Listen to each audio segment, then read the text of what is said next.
ശാസ്ത്രലോകം കണ്ടതിൽ വെച്ച് ഏറ്റവും മനോഹരമായ കാഴ്ച.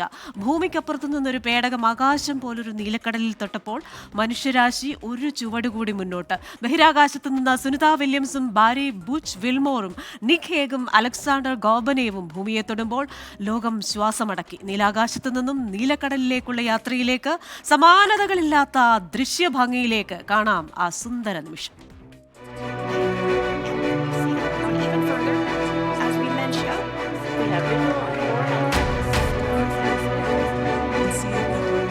In space moments ago. 400 meters. Splash down. We see main chutes cut.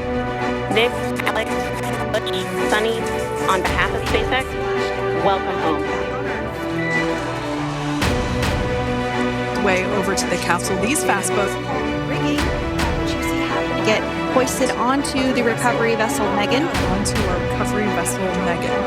I'll see that the speaking of. And there we do. We are standing from smart flight. Spent that space. Oh, looks like we're getting our next crew member here. There we have some voicey egresses or exits. Once again, some. 9 മാസത്തെ കാത്തിരിപ്പിന് ശുഭാവസാനം. Indian സമയം പുലർച്ചെ 3:27 Indian വംശജ Sunitha വില്യംസും സംഘവും ഭൂമിയിൽ തിരികെ എത്തി. Florida തീരത്തിന് സമീപം Atlantic സമുദ്രത്തിലാണ് പേടകം ഇറങ്ങിയത്. കടലിൽ കാത്തിരുന്ന നാസ സംഘം ബഹിരാകാശ യാത്രികരെ കരയിലെത്തിച്ചു. പേടകത്തിൽ നിന്ന് പുറത്തിറങ്ങിയ 4 പേരെയും ഹ്യൂസ്റ്റണിലെ നാസയുടെ Johnson space സെന്ററിലെത്തിക്കും.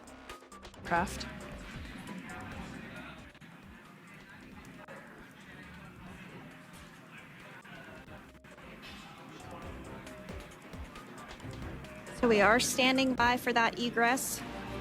Outside of Dragon, you do see one of those stretchers. This is the expected procedure as the crew will be. We can see folks on board clapping as our first crew member.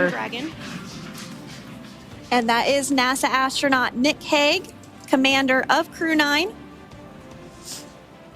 Now out of Crew Dragon Freedom. Some smiles, thumbs up, and a woof. His first space flight. Spent 171 days in space alongside NASA astronaut Nick Hague. Looks like we're getting some cheers and clap.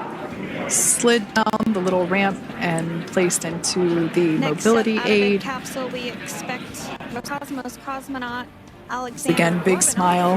His first space flight. Spent 171 days in space alongside. Dragon had an on-time splashdown. Oh, looks like we're getting our next crew member here. That is none other than Sunny Williams. Big smile, big waves. She, like her other crew members, now will be assisted onto the mobility aid.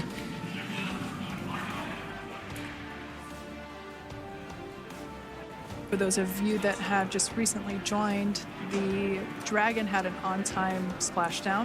Oh, looks like we're getting our next crew There we have here. it, some inside Dragon and seat 4.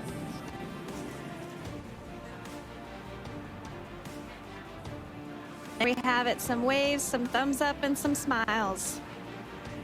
We're getting some views of him now as he egresses or exits the spacecraft. Absolutely. And of course, that leaves NASA astronaut Butch Wilmore inside Dragon in seat 4. Once again, some elation and cheers there. വിവരങ്ങളുമായി Prajan C കണ്ണനാണ് ചേരുന്നത്. Prajan, very very very good morning. എന്തായാലും ആ ഒരു thrilling യാത്രയുടെ ശുഭ പര്യവസാനം. അപ്പോൾ നമുക്കറിയാം ബഹിരാകാശ രംഗത്തൊക്കെ ഇന്ത്യയുടെ ഒരു കുതിച്ചുചാട്ടം. ഇനി ഇന്ത്യയും അമേരിക്കയുമായി ചേർന്ന് നടത്താനിരിക്കുന്ന ഒരുപാട് ബഹിരാകാശ പര്യവേഷണങ്ങൾ, നമ്മുടെ തന്നെ ഒരു എന്താ പറയുന്നത് ബഹിരാകാശ വാണിജ്യ മേഖലയിൽ ഇന്ത്യയെ കാത്തിരിക്കുന്ന വലിയ അവസരങ്ങൾ. അപ്പോൾ അതൊക്കെ കൂടെ നമ്മളെ ഓർമ്മിപ്പിക്കുന്ന ഒരു യാത്രയായിരുന്നു. പക്ഷെ നമ്മൾ ഈ യാത്രയിലേക്ക് സ്പെസിഫിക്കായി വന്നു കഴിഞ്ഞു കഴിഞ്ഞാൽ വളരെ എക്സൈറ്റിംഗ് ആയി 8 ദിവസത്തേക്ക് യാത്ര പോയവർ അവരൊരു 100 വർഷത്തേക്ക് നിന്നും പറഞ്ഞ ഒരു ജന്മത്തിൻ്റെ അനുഭവങ്ങളും അറിവുകളും ഒക്കെ ആയിട്ടാണ് തിരികെ ഭൂമിയിലേക്ക് എത്തുന്നത്. അപ്പോൾ നമ്മൾ ആ യാത്രയിലേക്ക് വീണ്ടും ഒരു ഫ്ലാഷ് ബാക്ക് പോയാൽ. ക്രിസ്റ്റീന, ഏറ്റവും പ്രധാനപ്പെട്ട കാര്യം എന്തുകൊണ്ടാണ് ഈ യാത്രയ്ക്ക് ഇത്രമേൽ ഒരു വാർത്താ പ്രാധാന്യം നൽകിയത് അല്ലെങ്കിൽ വാർത്താ പ്രാധാന്യം കിട്ടിയത് എന്ന ചോദ്യത്തിന് ഇതാ എനിക്ക് പിറകിലുള്ള ഈ ചിത്രത്തിലേക്ക് നോക്കിയാൽ അതിന് ഉത്തരമായി. ഈ 2 പേരുള്ളത് കൊണ്ടാണ് അതിന് ഇത്രമേൽ വാർത്താ പ്രാധാന്യം ലഭിച്ചതെന്ന് പറയാം. കാരണം 8 ദിവസത്തേക്കായി മാത്രമായി പോയ ഒരു ദൗത്യം, ആ ദൗത്യത്തിലെ സംഘാംഗങ്ങൾ 2 പേർ. ഒന്ന് നമ്മുടെ അഭിമാനമായ സുനിത വില്യംസ്, മറ്റൊന്ന് ബുച്ച് വിൽമോർ. ഇവർ പോയത് സ്റ്റാർ ലൈനർ പേടകത്തിലായിരുന്നു, അതും കഴിഞ്ഞ വർഷം ജൂൺ മാസത്തിൽ. പക്ഷെ അവിടെ പോയി തിരികെ എത്താനുള്ള സമയമായപ്പോഴാണ് ഈ സ്റ്റാർ ലൈനർ പേടകത്തിൽ ഒരു തകരാറുണ്ടാവുകയും അവർക്ക് തിരികെ വരാൻ കഴിയാതെ പോവുകയും ചെയ്തു. പക്ഷേ ആ സമയത്തും നാസ ചെയ്തത് അവർ അവിടെ തങ്ങട്ടെ, പക്ഷേ പെട്ടെന്ന് മടങ്ങി വരേണ്ടതില്ല, പകരം അവർ ഒഫീഷ്യലായിട്ട് അവിടുത്തെ ഇൻ്റർനാഷണൽ സ്പേസ് സ്റ്റേഷനിലെ അംഗങ്ങളായി മാറുക, പുതിയ പരീക്ഷണങ്ങൾ നടത്തുക, അതിനായുള്ള ഒരു അസൈൻമെൻറ്റ് നിങ്ങളെ ഏൽപ്പിക്കുകയാണ്. ഒരു എക്സ്റ്റെൻഡഡ് മിഷൻ എന്ന രീതിയിലാണ് അതിനെ അവർ വിഭാവനം ചെയ്തത്. അതായത് 8 ദിവസത്തേക്കായി പോയ സുനിത വില്യംസും ബുച്ച് വിൽമോറും പിന്നീട് അവിടുത്തെ ഒഫീഷ്യൽ പാർട്ട്നേഴ്സ് അല്ലെങ്കിൽ ഒഫീഷ്യൽ അംഗങ്ങളായി തുടരുകയായിരുന്നു ഇത്രയും കാലം. എന്തുകൊണ്ട് ഇത്രയും നാൾ വൈകി? എപ്പോൾ വേണമെങ്കിലും അവർക്ക് മടങ്ങി വരാനുള്ള സാധ്യതയുണ്ടായിരുന്നു. അതിന് നാസ പറയുന്ന വിശദീകരണം, അവരെപ്പോലുള്ള എക്സ്പീരിയൻസ്ഡ് ആയിട്ടുള്ള 2 പേർ അവിടെ ഉണ്ടാവുന്നത് ഈ പരീക്ഷണ ഘട്ടങ്ങളിലൊക്കെ തന്നെ വലിയ മുതൽക്കൂട്ടാണ്. അതുകൊണ്ട് തന്നെ അവരവിടെ തുടരുന്നതിൽ മറ്റ് പ്രശ്നങ്ങളൊന്നും ഉണ്ടായിരുന്നില്ല. അവർക്കും സമ്മതമായിരുന്നു, അവരുടെ കുടുംബാംഗങ്ങൾക്കും സമ്മതമായിരുന്നു. അവർക്ക് ആവശ്യമായി വന്ന കൂടുതൽ സ്യൂട്ടുകളും ഒപ്പം ഫുഡ് ഐറ്റംസ് എല്ലാം പിന്നീട് അവിടെ ഡെലിവറി ചെയ്യുകയും ചെയ്തു എന്നുള്ളതാണ്. ആ സമയത്താണ് പിന്നീട് എപ്പോഴാണ് ഇവരെ തിരികെ കൊണ്ടുവരേണ്ടത് എന്നൊരു ചിന്തയുണ്ടായത്. അതിൻ്റെ ഭാഗമായിട്ട് സ്പേസ് എക്സ് പറഞ്ഞു ഞങ്ങൾക്ക് അവരെ കൊണ്ടുവരാൻ കഴിയും എന്ന് അവകാശവാദവുമായി രംഗത്ത് വരുന്നു. അങ്ങനെ വീണ്ടും നാസയും സ്പേസ് എക്സുമായി കൈകോർക്കുന്നു. അതിനായി പുതിയൊരു പേടകം തന്നെ നിർമ്മിക്കാൻ സ്പേസ് എക്സ് തീരുമാനിക്കുന്നു. ആ നിർമ്മാണത്തിൽ വന്ന ചില പ്രശ്നങ്ങൾ കൊണ്ട് ഇവരെ കൊണ്ടുവരാനുള്ള ദൗത്യം ഇങ്ങനെ നീണ്ടുപോകുന്നു. അതായത് ദൗത്യം നീണ്ടുപോകുന്നത് അവരെ സംബന്ധിച്ചുള്ള അവരൊരു മിഷന്റെ ഭാഗമായിട്ട് അവിടെ ജോലി ചെയ്യുകയാണ്. താഴെ ഭൂമിയിൽ ഈ പറയുന്ന സ്പേസ് എക്സിൻ്റെ ഒരു പേടക നിർമ്മാണം, അതിൻ്റെ കാലതാമസം അതിങ്ങനെ നീണ്ടുപോവുകയാണ്. പിന്നീട് ഫെബ്രുവരിയിൽ അത് പൂർത്തിയാകുമെന്ന് പറഞ്ഞെങ്കിലും അതും നടന്നില്ല. മാർച്ചിൽ പൂർത്തിയാകുമെന്ന് പറഞ്ഞു. പക്ഷേ അതും ഇങ്ങനെ മാർച്ച് കഴിഞ്ഞ് ഏപ്രിലേക്കൊക്കെ പോയേക്കാം എന്നൊരു സ്ഥിതി വന്നപ്പോഴാണ് ഡൊണാൾഡ് ട്രംപ് അമേരിക്കൻ പ്രസിഡന്റായി വരുന്നത്. അതിനുശേഷം അദ്ദേഹം എടുത്ത ആദ്യത്തെ തീരുമാനം എന്ന് പറയുന്നത് തന്നെ ഇവരെ പെട്ടെന്ന് തന്നെ തിരികെ എത്തിക്കുക, അധികം വൈകാൻ പാടില്ല, അല്ലെങ്കിൽ വൈകാൻ പാടുകയില്ല എന്ന് പറയുന്നു. അതിൻ്റെ ഭാഗമായിട്ടാണ് ഇലോൺ മസ്കിൻ്റെ സ്പേസ് എക്സും നാസയും ആ തീരുമാനം പാടെ ഉപേക്ഷിച്ച് പുതിയ പേടകമൊന്നും വേണ്ട, പുതിയ വാഹനമൊന്നും വേണ്ട, പഴയ പേടകത്തിൽ തന്നെ, ഡ്രാഗൺ പേടകത്തിൽ തന്നെ നമുക്ക് അവരെ തിരികെ കൊണ്ടുവരാം. എന്തായാലും അങ്ങോട്ടൊരു ടീമിനെ വിടേണ്ടതുണ്ട്, അതിന് സമയമായിട്ടുണ്ട്. അങ്ങനെ 4 പുതിയ ടീമുകൾ ക്രൂ 10 ആയിട്ട് മാറുന്നു. അങ്ങനെ ഈ ക്രൂ 10 ഈ കഴിഞ്ഞ ആഴ്ചയാണ് ഈ പറയുന്ന പേടകത്തിൽ, ഡ്രാഗൺ പേടകത്തിൽ മുകളിലോട്ട് പോയത്.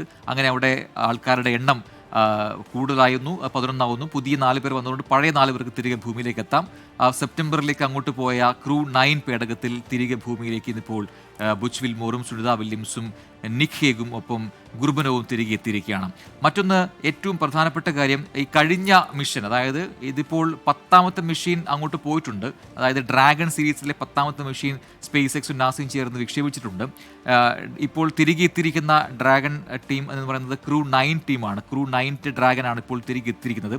ഒരു വാഹനം വിക്ഷേപിച്ച് അതവിടെ എത്തി തിരികെ ഭൂമിയിലേക്ക് എത്തുമ്പോഴാണ് അതിൻ്റെ ദൗത്യം പൂർത്തിയാകുന്നത്. ഒരു കൺക്ലൂഷൻ ആവുന്നത് അങ്ങനെയാണ്.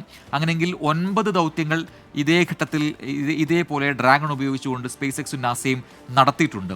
കഴിഞ്ഞ ദൗത്യം, അതായത് അപ്പോൾ സ്വാഭാവികമായിട്ടും ഇത് 9 ആണെങ്കിൽ കഴിഞ്ഞത് 8, അതായത് ക്രൂ 8 ഡ്രാഗൺ എന്ന് പറയുന്ന പേടകത്തിൻ്റെ ദൗത്യം കഴിഞ്ഞ വർഷം 2024 ഒക്ടോബർ മാസത്തിലാണ്, ഒക്ടോബർ 25-നാണ് ആ ദൗത്യം പൂർത്തിയാക്കി ആ പേടകം തിരികെ എത്തിയത്.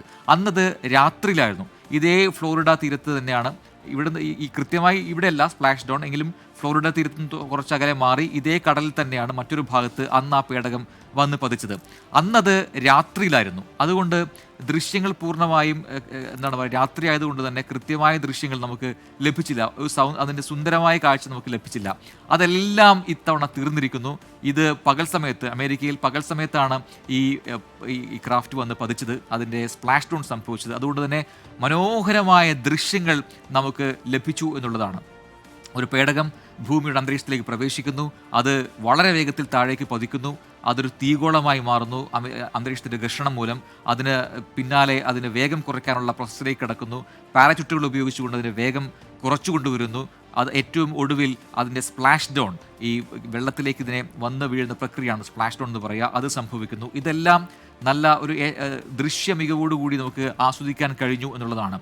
ചുവന്ന പാരച്യൂട്ടുള്ള ഒരു പേടകം അതിങ്ങനെ താഴ്ന്നു വരുന്നു, അതിൻ്റെ മുകളിലും താഴെയും, മുകളിൽ നീല ആകാശം, താഴെ നീലക്കടൽ, അങ്ങനെ ഒരു ഫ്രെയിമിലാണ് നമുക്ക് ആ കാഴ്ചകളെല്ലാം കാണാൻ കഴിഞ്ഞത്. അതുകൊണ്ട് വളരെ ബ്യൂട്ടിഫുൾ ആയിട്ടുള്ള മനോഹരമായ ഒരു കാഴ്ച എന്ന് അതുകൊണ്ട് തന്നെ പറയേണ്ടിയിരിക്കുന്നു. അതുകൊണ്ട് ഇന്ന് സംഭവിച്ച അൺഡോക്കിംഗ് മുതൽ ഭൂമിയിലേക്കുള്ള റീ എൻട്രി, അതിന് പിന്നാലെ സംഭവിച്ച സ്പ്ലാഷ് ഡൗൺ, ഈ ഘട്ടങ്ങളെല്ലാം നമുക്ക് എന്താണെന്ന് വളരെ മനോഹരമായ ദൃശ്യങ്ങളിലൂടെ കാണാൻ കഴിഞ്ഞു എന്നുള്ളതാണ് ഈ തവണത്തെ ഈ പേടകത്തിൻ്റെ, ഡ്രാഗൺ പേടകത്തിൻ്റെ തിരികെയുള്ള ഭൂമിയിലേക്കുള്ള മടക്കയാത്രയുടെ മറ്റൊരു പ്രത്യേകത.